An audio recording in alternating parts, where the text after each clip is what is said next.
रब्बी यस्सिर वला तुअस्सिर वतम्मिम बिलखैर रब्बि इश्रह ली सदरी वयस्सिर ली अमरी वहलुल उक़दतम मिन लिसानी यफ़क़हू क़ौली। अस्सलामु अलैकुम वरहमतुल्लाहि वबरकातुहू। आज के सेशन में हम ईमान का आखिरी रुकन पढ़ेंगे, वल बाअस बादल मौत, मरने के बाद जिंदा होने पर ईमान। मतलब मौत के बाद दोबारा उठाया जाना।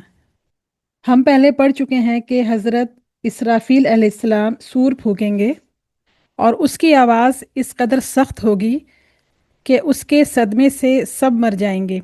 उसको क़यामत कहते हैं। मतलब ये है कि क़यामत में सब चीज़ें फ़ना हो जाएंगी। उसके बाद अल्लाह सुब्हानहू तआला के हुक्म से हज़रत इसराफील अलैहिस्सलाम दोबारा सूर फूकेंगे, जिससे सब चीज़ें फिर से पैदा हो जाएंगी और इंसान भी दोबारा ज़िंदा हो जाएंगे और सारे इंसान अल्लाह सुब्हानहू तआला के दरबार में हाजिर होंगे। मैदान हश्र में अल्लाह सुब्हानहू तआला के सामने तमाम इंसानों को पेश किया जाएगा। दुनिया में जो कुछ अच्छे या बुरे काम किए थे उनका हिसाब होगा। जिस रोज़ ये काम होंगे उसको यौमुल हश्र यानी जमा किए जाने का दिन और यौमुल हिसाब यानी हिसाब का दिन कहते हैं। जिनके अच्छे काम ज़्यादा होंगे उनको जन्नत मिलेगी और जिनके बुरे काम ज़्यादा होंगे उनको जहन्नम में फेंक दिया जाएगा। इसलिए उस दिन को यौमुल जज़ा और यौमुद्दीन यानी बदला दिए जाने का दिन भी कहा जाता है।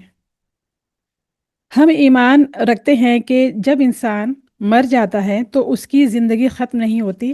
क़यामत के दिन अल्लाह सुब्हानहू तआला सबको दोबारा ज़िंदा करेगा ताकि उनका हिसाब किताब और उनकी जज़ा और सज़ा हिसाब किताब हो और उनकी अच्छाई और बुराई का पूरा बदला मिले।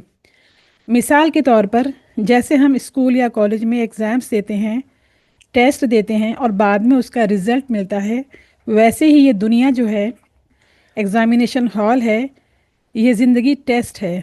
क़यामत का दिन रिज़ल्ट का दिन होगा। अच्छे लोगों को जन्नत की खुशियाँ मिलेंगी, बुरे काम करने वालों को सज़ा मिलेंगी।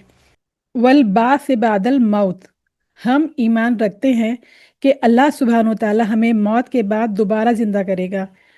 ईमान का ये रुकन क्यों ज़रूरी है, इसकी इतनी इम्पोर्टेंस क्यों है, तो चलिए इसे जानते हैं। इस रुकन पर ईमान रखना हर मुसलमान के लिए फ़र्ज़ है। अल्लाह सुब्हानहू तआला ने कुरान में बहुत जगह फरमाया है कि क़यामत के दिन सब लोगों को उनकी कब्रों से उठाया जाएगा और इंसाफ के साथ हिसाब होगा। इसमें अहम बात यह है कि जिस तरह अल्लाह सुब्हानहू तआला ने पहली मर्तबा पैदा किया, दोबारा पैदा करना उसके लिए बहुत आसान है। क़यामत और दोबारा ज़िंदा होना हक़ है और ये ज़रूर कायम होंगे। इस ईमान से इंसान में ज़िम्मेदारी, तक़वा और गुनाह से बचने की सोच डेवलप होती है। हम सब के लिए इसमें एक नसीहत है जो कि बहुत ही इम्पॉर्टेंट है और वो नसीहत ये है कि जो शख्स यकीन रखता है कि एक दिन उसने अपने रब के सामने हाजिर होना है, वो दुनिया में ज़्यादा इखलास, इंसाफ और हया के साथ ज़िंदगी गुजारता है। अल्हम्दुलिल्लाह आज का अक़ीदा इस्लाम क्लास यहीं तमाम होती है। आज हमने अक़ीदा इस्लाम के कोर्स को मुकम्मल कर लिया है, यानी कि कंप्लीट कर लिया है अल्लाह सुब्हानहू तआला के इज़्न से। तो इस कोर्स में हमने तमाम अक़ीदे समझे और उनकी अहमियत का दर्स लिया। अल्लाह सुब्हानहू तआला से दुआ है कि हम सबको सही अक़ीदे पर कायम रखे और इल्म में इजाफ़ा अता फ़रमाए। जज़ाकल्लाहु खैरन फॉर ज्वाइनिंग। इंशाल्लाह नेक्स्ट क्लास में फिर मुलाकात होगी।